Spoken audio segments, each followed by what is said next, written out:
One of the key lessons from your education, whatever it is a good understanding of what is linearity.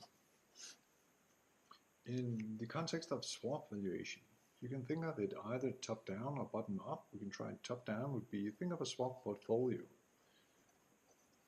The value or the sensitivity to swap rates or the curve of a swap portfolio is just made up of the contribution of the initial trades in the portfolio.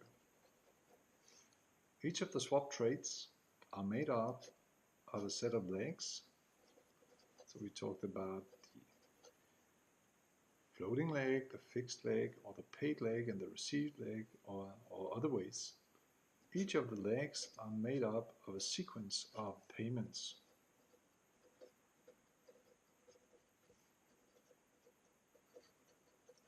Each laid out according to a payment schedule, potentially with different characteristics, payment by payment.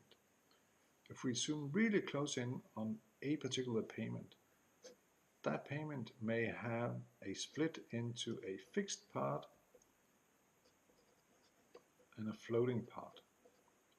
So if you think of the floating leg, that has normally only a floating part, but if there's a spread, it actually also have a fixed part, whereas the fixed leg has only a fixed part and no floating part. But this is one way to think about it. So if you have a portfolio of trades and you want to aggregate or disaggregate, you can think of all the different layers where it makes sense to aggregate or disaggregate. You could ask, what is the contribution to from all floating payments to the entire portfolio, and how does that allocate to payments, legs, or trades? So it goes both top-down and bottom-up, depending on the context of the thing you're looking at. That's really important insight.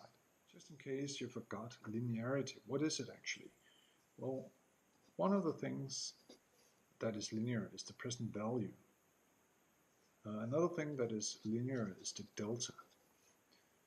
So that means that the present value of, say, some constant a times some variable x plus some b should be equal to the constant a times the present value of x plus the constant b. So that's one way to think about it. The delta for a times x plus b, well, depending on what the delta is too, we'll think of x as the risk driver and a and b being a set of constants. Well, then you should expect the delta of ax plus b to be a times the delta of x.